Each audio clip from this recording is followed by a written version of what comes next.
Goodbye, Mr. Hollywood by John Escott.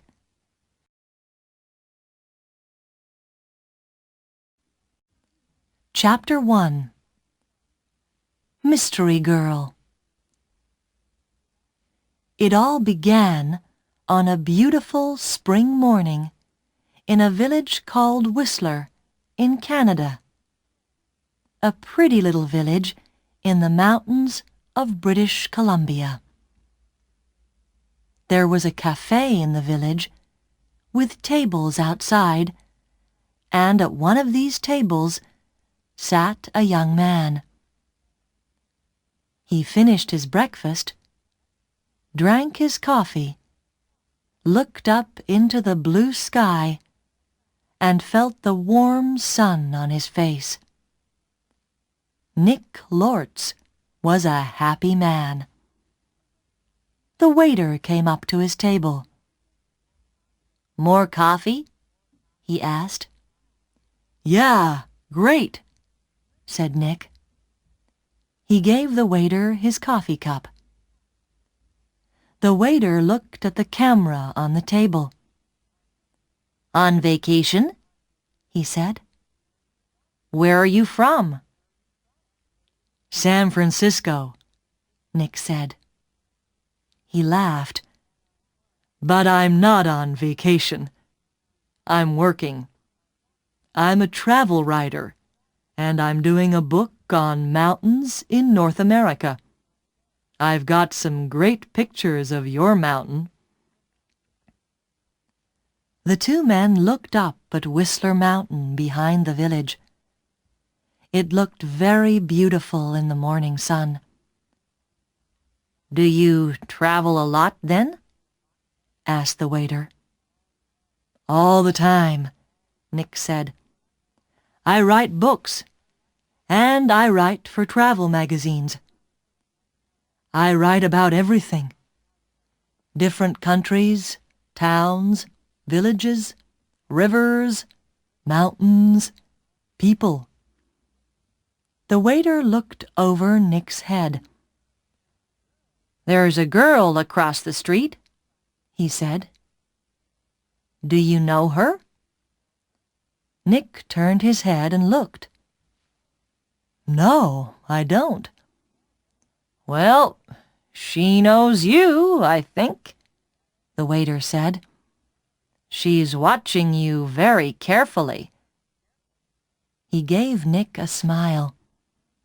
"Have a nice day." He went away, back into the cafe. Nick looked at the girl across the street. She was about 25, and she was very pretty. "She is watching me," Nick thought. Then the girl turned and looked in one of the shop windows. After a second or two, she looked back at Nick again. Nick watched her. "She looks worried," he thought. "What's she doing? Is she waiting for somebody?" Suddenly, the girl smiled. Then she walked across the street, came up to Nick's table, and sat down. She put her bag down on the table. The bag was half open. "Hi, I'm Jan," she said. "Do you remember me? We met at a party in Toronto." "Hi, Jan," said Nick. He smiled. "I'm Nick, but we didn't meet at a party in Toronto. I don't go to parties very often, and never in Toronto." "Oh," the girl said, but she didn't get up or move away. "Have some coffee," said Nick. The story about the party in Toronto wasn't true, but it was a beautiful morning, and she was a pretty girl. "Maybe it was a party in Montreal," or New York?" The girl laughed. "Okay, maybe it was. And yes, I'd love some coffee." When she had her coffee, Nick asked, "What are you doing in Whistler? Or do you live here?" "Oh, no," she said. "I'm just traveling through. And what are you doing here?" "I'm a travel writer," Nick said, "and I'm writing a book about famous mountains." "That's interesting," she said. But her face was worried, not interested, and she looked across the road again. A man with very short white hair walked across the road. He was about 60 years old, and he was tall and thin. The girl watched him. "Are you waiting for someone?" asked Nick. "No," she said quickly. Then she asked, "Where are you going next, Nick?" "To Vancouver for 3 or 4 days," he said. "When are you going?" she asked. "Later this morning," he said. There was a letter in the top of the girl's half-open bag. Nick could see some of the writing, and he read it because he saw the word Vancouver. "And we can meet at the Empress Hotel, Victoria, Vancouver Island, on Friday afternoon." So she's going to Vancouver too, he thought. Suddenly the girl said, "Do you like movies?" "Movies? Yes, I love movies," he said. "Why?" "I know a man, and he loves movies and going to the cinema," she said slowly. "People call him Mr. Hollywood." She smiled at Nick. "Can I call you Mr. Hollywood too?" Nick laughed. "Okay," he said. "And what can I call you?" She smiled again. "Call me Mystery Girl," she said. "That's a good name for you," said Nick. Just then, the man with white hair came into the cafe. He did not look at Nick or the girl, but he sat at a table near them. He asked the waiter for some breakfast. Then he began to read a magazine. The girl looked at the man, then quickly looked away again. "Do you know him?" Nick asked her. "No," she said. She finished her coffee quickly and got up. "I must go now," she said. Nick stood up too. "Nice to—" he began, but the girl suddenly took his face between her hands and kissed him on the mouth. "Drive carefully, Mr. Hollywood. Goodbye," she said with a big, beautiful smile. Then she turned and walked quickly away. Nick sat down again and watched her. She walked down the road and into a big hotel. Now what, thought Nick, was that all about? The man with white hair watched Nick and waited. After 4 or 5 minutes, Nick finished his coffee, took his books and his camera, and left the cafe. His car was just outside the girls' hotel, and he walked slowly along the street to it. The man with white hair waited a second, then quickly followed Nick. From a window high up in the hotel, the girl looked down into the road. She saw Nick and the man with white hair about 50 yards behind him. Nick got into his car, and the man with white hair walked quickly to a red car across the street. 5 seconds later, Nick drove away in his blue car, and the red car began to follow him. When the girl saw this, she smiled, then went to put some things in her travel bag. Chapter 2. A Hand in the Back. That evening, in his hotel room in Vancouver, Nick could not stop thinking about the girl in the Whistler Cafe. Why did she come and sit with him? She didn't know him, and that story about a party in Toronto wasn't true, and she was worried about something. But what? And that kiss! It was nice, of course, but why did she do it?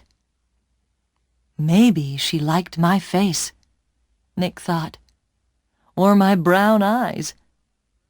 But I'm not going to see her again, so it doesn't matter. Forget it. He put some money in his pocket and went downstairs to the hotel restaurant. But there were no free tables, so he walked down to Gastown and found a restaurant there. After dinner, he went for a walk. Vancouver was a friendly city, and Nick liked walking through Gastown and Chinatown, looking in the shops and watching the people. It was nearly dark now, and it was a busy time of the evening. There were a lot of cars and a lot of people. After a time, Nick began to walk back to his hotel. He came to a busy street and waited with a small crowd of people to go across. A tall woman in a blue dress stood next to him. She turned and smiled at him. "It's the first warm evening of spring," she said. "It's nice to be out after the long, cold winter." "Yeah," said Nick. "It's great. It's—" Suddenly, there was a hand in his back, and the hand pushed Nick into the road. Nick fell on his face in front of a big, green car. People screamed, but the green car stopped only inches from Nick's head. The woman in the blue dress ran into the road and pulled Nick to his feet. "Are you okay? What happened?" she said.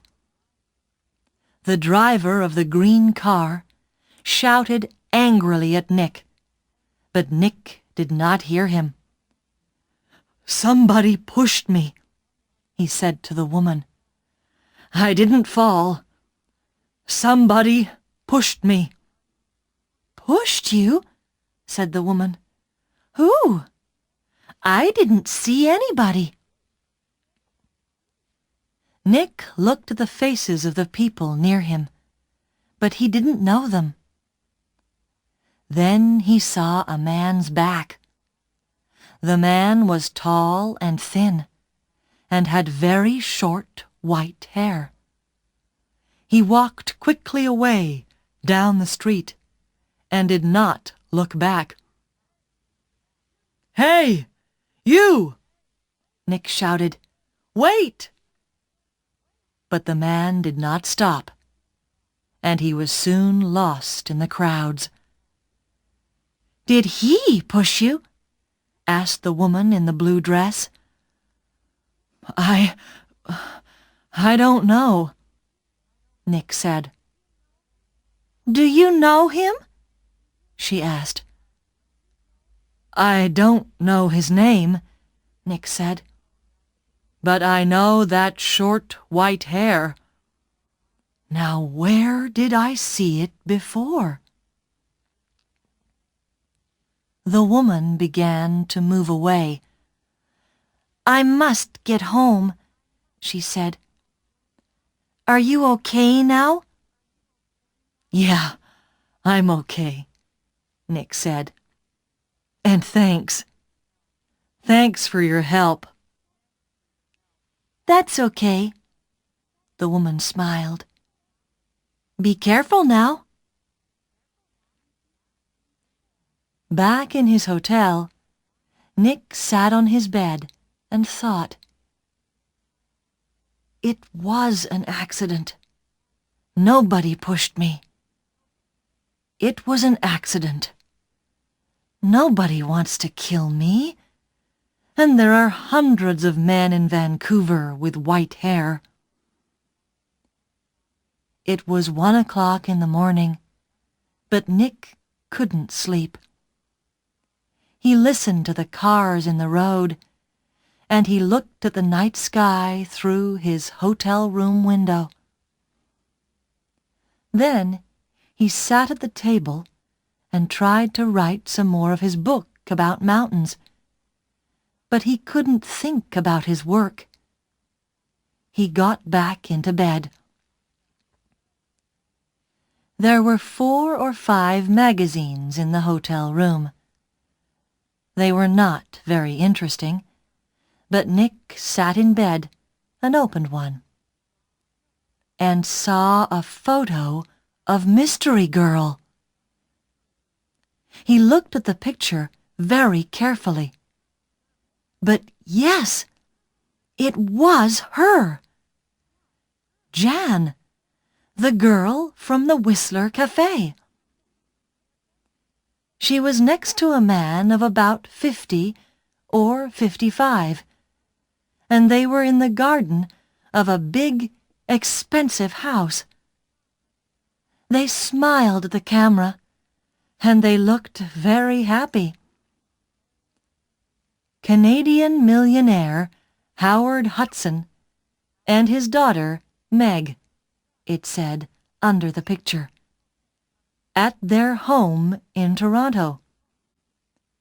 Meg Hudson, not Jan, not Mystery Girl. Meg Hudson, the daughter of a millionaire. Nick read it again. Why did she come and sit with me in the cafe at Whistler? He thought. Millionaires' daughters don't sit with strangers in cafes and then give them a big kiss when they leave. Why did she do it? What did she want? He thought back to the cafe in Whistler and the girl next to him at the table. Then he remembered something. He remembered a man at a table near them in the cafe. A tall, thin man, about 60 years old. A man with very short white hair. Nick didn't sleep much that night. Chapter 3. A walk in the park. The next day was Thursday. Nick stayed in his hotel room and wrote about mountains all morning. Then he drove to Stanley Park in the afternoon. He sat and read a book for an hour. Then he went for a walk under the tall trees. There was nobody here. It was quiet, and he could walk and think. He thought about Meg Hudson and about the man with white hair. Did he know Meg Hudson? Did she know him? He remembered Meg Hudson's last words. "Drive carefully, Mr. Hollywood." Why did she say that? Why did she call him Mr. Hollywood? He didn't understand any of it. Suddenly, he heard a noise. He stopped. That was a gun, he thought.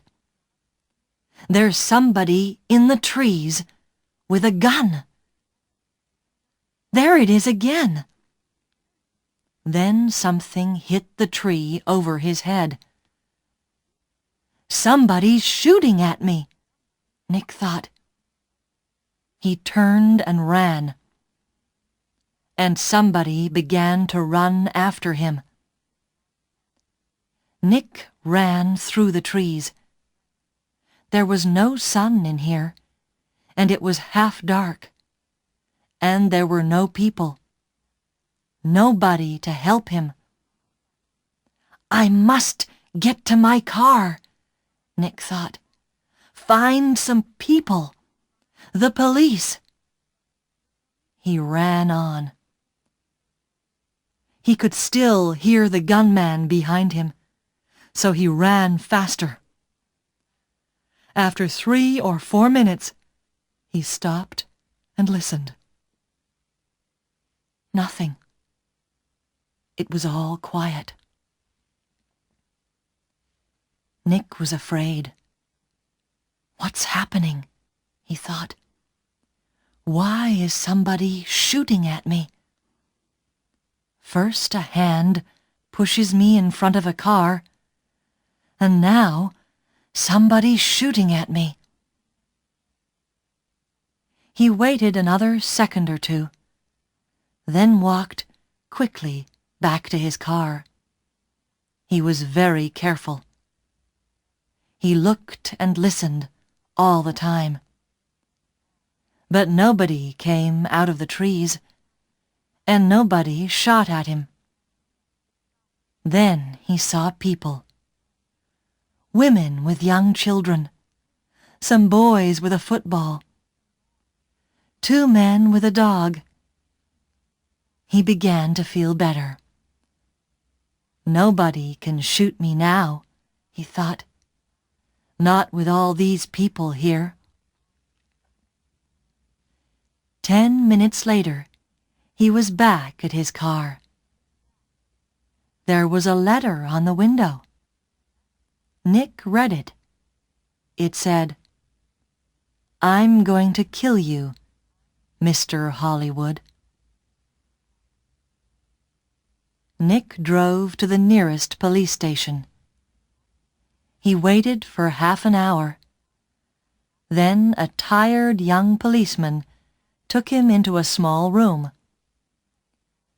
Nick told his story, and the policeman wrote it all down. "So, what are you going to do?" asked Nick. "Nothing," said the policeman. "Nothing?" said Nick. "But somebody shot at me and—" "Mr. Lortz," the policeman said tiredly, "how many people are there in this town with guns?" "I don't know," said Nick, "but you didn't see the gunman. Was it a man, a boy, a woman? Color of eyes? Long hair, short hair? You don't know, because you didn't see anybody. Maybe it was an old girlfriend. Maybe somebody doesn't like your travel books, Mr. Lortz. But what about the man with white hair in Whistler? Said Nick. The girl, Meg Hudson, called me Mr. Hollywood in the cafe, and this man heard her. And now I get a letter to Mr. Hollywood on my car. Who is this Mr. Hollywood? We all want answers to our questions, Mr. Lortz, the policeman said. But we don't always get them. Questions, but no answers. Nick walked out of the police station and drove to his hotel. He was angry and afraid. How did the man with white hair find me in Vancouver? He thought. Did he follow me from Whistler? Is he following me now? Maybe he's staying at my hotel too. In the next room. With his gun. Chapter 4. The Man with White Hair. Nick stopped his car in front of the hotel. He looked carefully before he got out, but there was nobody with white hair near the hotel. He half ran through the hotel doors and went to the desk inside. I'm looking for a man with very short white hair, he said to the woman behind the desk. He's staying here, I think. He's about 60 years old, and he's tall and thin. The woman did not look very interested. There are a lot of visitors in the hotel, she said. Do you know his name? No, I don't, Nick said. He's, a friend of a friend, you see. He arrived in Vancouver yesterday, and I must find him. It's very important. Please help me. The woman looked at him. There are 350 rooms in this hotel, she said, and maybe 30 or 40 men with white hair. How can I remember all their names? She turned away to answer a telephone call. Nick walked away from the desk. A drink, he thought. I need a drink. He went into the hotel bar, got a drink, and sat down at a table. So, what do I do now? He thought. And then he remembered something. A letter in the girl's half-open bag in the Whistler Cafe. And we can meet at the Empress Hotel, Victoria, Vancouver Island, on Friday afternoon. And tomorrow was Friday. I'm going to Victoria, on Vancouver Island, he thought. To the Empress Hotel. Nick had dinner in the hotel that evening. He finished eating and got up from his table and saw the man with white hair. Nick moved quickly. The man was at the hotel desk. Nick could see the white head above the other heads near the desk. "Excuse me," said Nick. He pushed past the people in the hotel restaurant. a small boy ran in front of him, and Nick ran into him. The boy and Nick fell down on the floor. The boy began to cry. "Hey!" said a woman behind Nick. "I'm very sorry," said Nick. He got up and helped the boy to his feet. "Are you okay?" he asked the boy.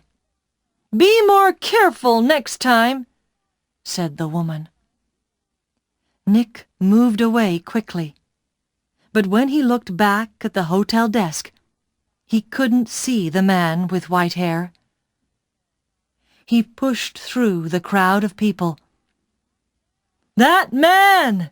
he shouted at the woman behind the desk. "That man with short white hair! Where did he go?" The woman looked at Nick. "Mr. Vickers," she said. "I don't know." "Vickers? Is that his name?" said Nick. "What's his room number?" "I'm sorry, I can't tell you that," the woman said. "But I need to—" began Nick. The woman turned away to answer the telephone. After a second or two, Nick went upstairs to his room. "Vickers," he thought. "Does Meg Hudson know Mr. Vickers? I need some answers, and I need them quickly." Chapter 5. Vancouver Island. Tawasin was about 23 miles south of Vancouver. Nick drove there in his car the next morning for the 1 o'clock ferry to Vancouver Island. Every 5 minutes he looked behind him. The road was busy. Black cars, white cars, red cars, green cars. Maybe Vickers was in one of them. At Tawasin, Nick drove his car onto the ferry. There were a lot of cars and crowds of people. Nick got out of his car and walked up and down the ship. He looked for a man with white hair, but he didn't see one. Soon the ferry began to move, and Nick felt better. He found the ferry restaurant and got something to eat. More people came in. Nick looked at the faces of all the older men. Some had hats on, so he looked for somebody tall and thin, but there was nobody. Maybe he's not on the ferry, Nick thought. Maybe he's back in Vancouver. Later, Nick walked around the ship again. Once, he thought he saw the man with white hair in the crowds, but he could not be sure. 90 minutes after leaving Tawasin, the ferry arrived at Swartz Bay on Vancouver Island, and Nick went back down to his car. Swartz Bay was 20 miles north of Victoria. Nick drove quickly, and again looked behind him every 4 or 5 minutes. Once he saw a red car about 200 yards behind him. "Did I see that car on the road from Vancouver to Tawasin?" he thought. He drove more slowly, but the red car still stayed 200 yards behind him, and Nick couldn't see the driver's face or hair.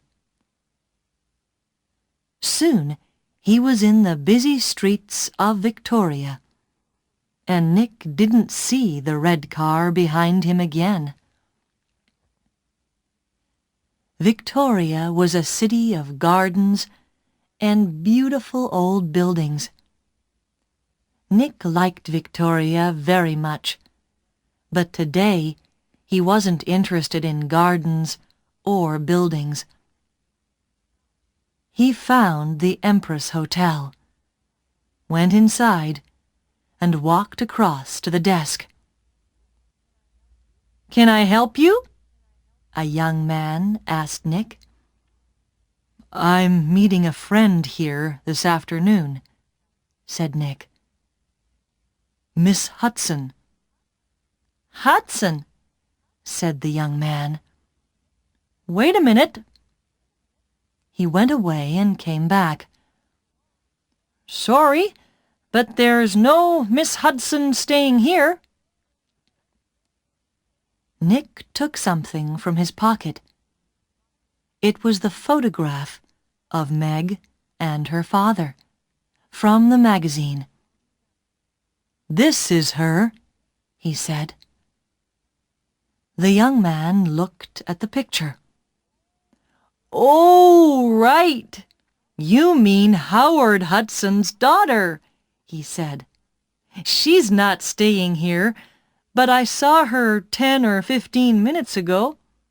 She was with somebody, a man. He asked me about the tea room." "The tea room," said Nick. "Where's that?" The man with short white hair was tired. He couldn't sleep and he couldn't eat. He thought about only one thing all the time. He drove and he watched, and he waited and he followed. When he drove into Victoria, the streets were busy, and suddenly he lost the blue car in front of him. Angrily, he drove around the city, past all the big hotels. "I must find him," he said. "I must do it today." Then he saw the Empress Hotel, and in the street outside it, a blue car.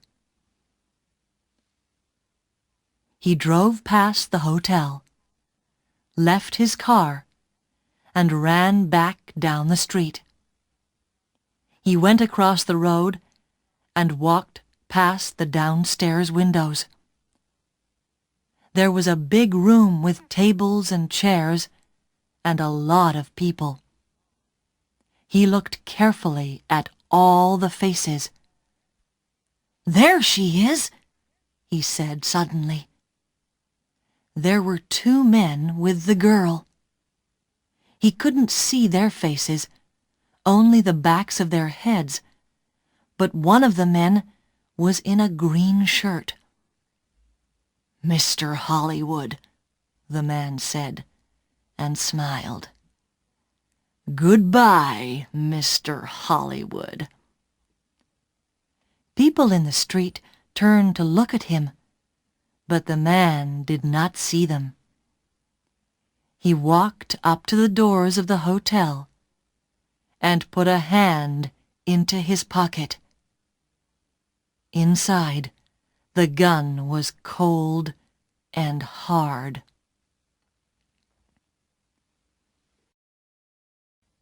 Chapter 6. A Tea Party. Nick looked through the doors of the tea room in the Empress Hotel. Meg Hudson sat at a table with a man. The man was about 30, or maybe a year or 2 younger. He was tall and brown from the sun. He wore a white shirt, white trousers, and white shoes. He said something to Meg, and she laughed.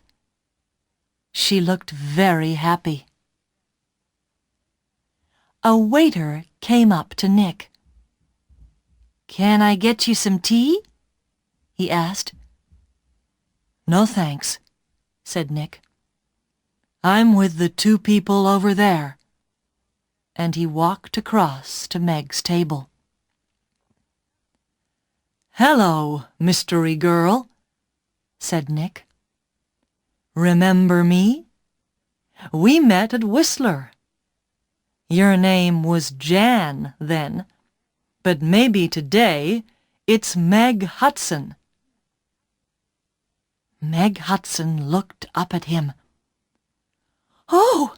she said, and her face went red.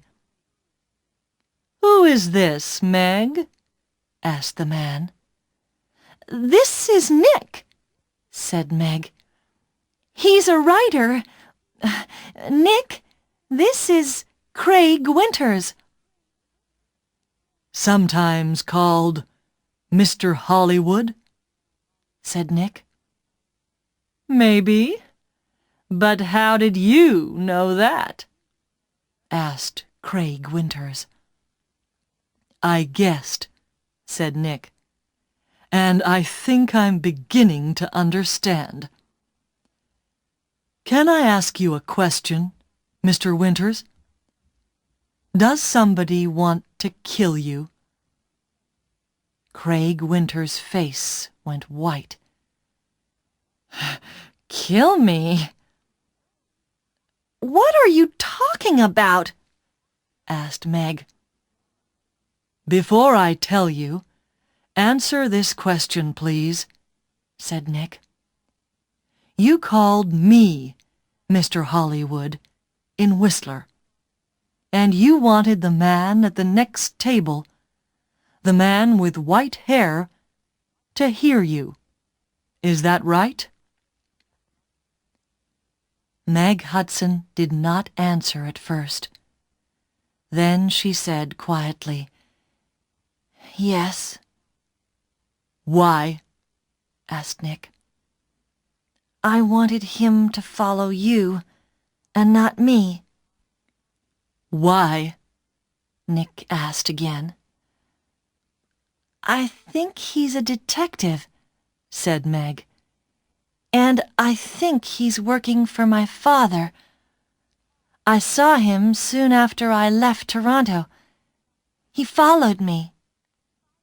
Meg put her hand on Craig Winters' arm. "My father doesn't like Craig. A month ago, he told me not to see Craig again. I'm not happy, and he knows that. I think he guessed that I'm meeting Craig. And now he wants to find Craig and stop him seeing me." "Stop him," said Nick. "Or kill him." "No," Meg Hudson said. "Daddy doesn't—" "The man with white hair pushed me in front of a car in Vancouver," Nick told her. "And he shot at me in Stanley Park." "What?" said Meg. Tell me about this man with white hair," Winters said suddenly. Nick looked at him. "He's about 60, and he's tall and thin," he said. "Do you know his name?" asked Winters. "Vickers," said Nick. Craig Winters suddenly looked ill. Did he follow you to Victoria? Did he follow you here?" "I don't know," said Nick. He watched Winters. "You're afraid of him. Why? Why does this man Vickers want to kill you, Winters?" Before Craig Winters could answer, Meg's face went white. "Oh, no!" she said. Look over there! by the door!" Nick and Craig Winters turned to look. At the door of the tea room stood the man with white hair. He looked up and down the room, and then he saw them and began to walk across to their table. His hand was in his pocket. For a second or two, the three people at the table did not move. Then Craig Winters jumped to his feet. "That's Mr. Hollywood!" he screamed. "That man there!" And he pointed at Nick. The man's hand came out of his pocket with a gun. "This is for Anna!" he shouted. Nick moved very fast. The tea table went over, and Nick was down on the floor in a second. The shot went over his head, and Meg screamed. At the same time, Craig Winters shouted out and put a hand on his arm. There was blood on his white shirt. Then more people began to scream, and two waiters pulled the man with white hair down onto the floor. "Get the police!" somebody shouted. Chapter 7. At the police station. It was 7:30 p.m. Nick and Meg were in a room at the police station. The man called Vickers was in a different room with 3 detectives. There was a doctor with him, too. Craig Winters was at the hospital. The door opened, and a detective came in with 2 cups of coffee. He put them down on the table and turned to go out again. "Detective Edmonds," Meg said, "did the hospital call? Is Craig going to be all right?" "Winters," Detective Edmonds said.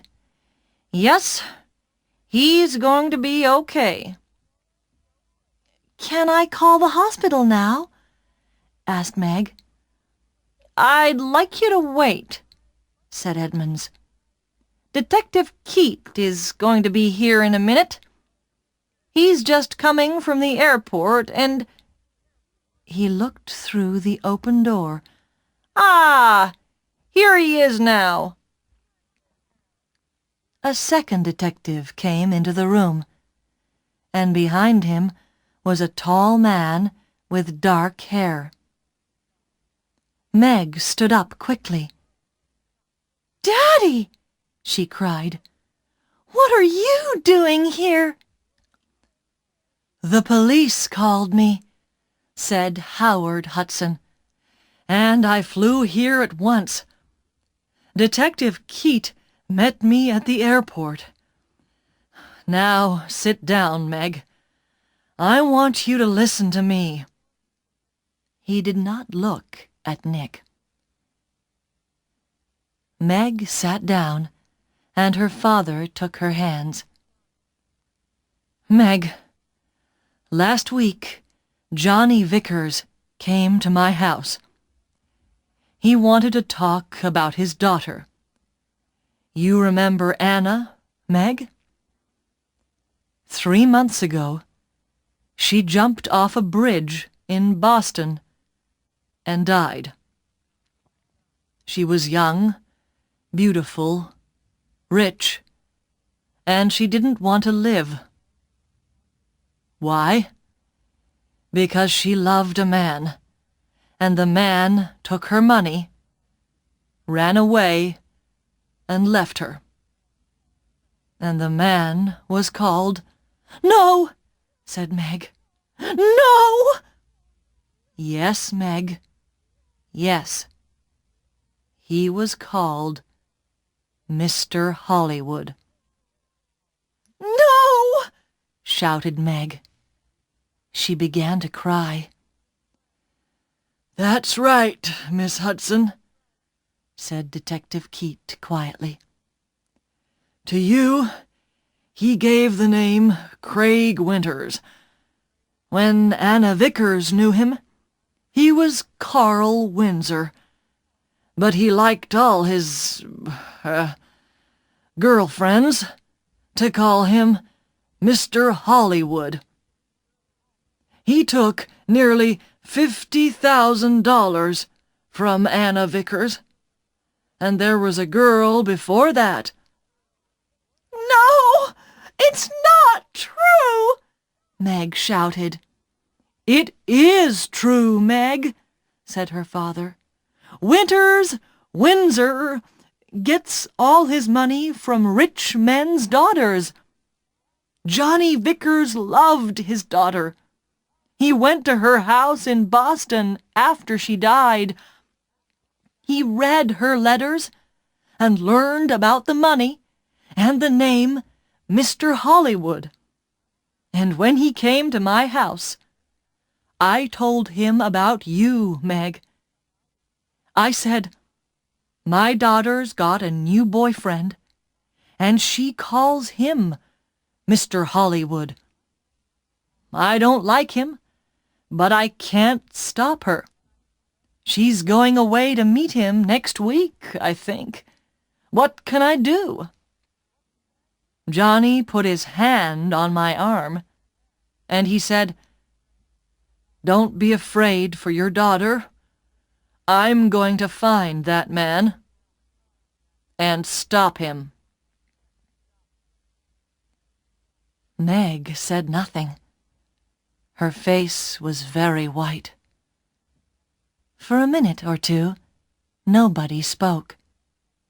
Then Detective Edmonds said, "Vickers told us all about it, Miss Hudson. He followed you to Whistler and saw you with—" Nick began to understand. "With me, in the cafe, and Meg called me Mr. Hollywood." Howard Hudson looked at Nick. "You're the travel writer guy, right?" "Lortz. Nick Lortz," said Nick. "Vickers nearly killed me. He shot at me twice and—" But Howard Hudson was not very interested in Nick. He looked at his daughter again. "How much money did you give him, Meg?" he said. I gave him $25,000, said Meg. "Only for 2 or 3 months, he said. Then he—" She began to cry again. "Well, you can say goodbye to that money," said Hudson angrily. "What's going to happen to Vickers?" Nick asked Detective Edmonds. "Hospital, I think," said Edmonds. "Okay, he shot at you, and about 50 people saw him. But he's not a well man. The doctors are going to put him away in a hospital." Howard Hudson stood up. "Okay, Meg. I'm going to take you home. My plane is waiting at the airport." Meg followed her father to the door. Then she remembered Nick and turned. "I'm sorry," she said. "I got you into all this. I called you Mr. Hollywood. That was wrong. But I didn't know—" "It's okay," said Nick. "You know everything now, and it's better to learn it now And not later. $50,000 later. Chapter 8. A Nice Smile. Nick took the evening ferry back to Vancouver. He was tired and hungry, so he went down to get some dinner in the ferry restaurant. The restaurant was busy, and there was only one free table. Nick sat down quickly and began to eat. "I must get back to work tomorrow," he thought, "and forget about millionaires' daughters and men with guns." "Excuse me," somebody said. "Can I sit with you?" Nick looked up. There was a pretty girl next to his table. He got up. It's okay," he said. "You can have this table. I don't want it." And he began to move away. "Please don't go," the girl said. "Stay and finish your dinner." She smiled at him. It was a nice smile. But Nick knew all about nice smiles. "I'm not hungry," he said, and he walked quickly out of the restaurant.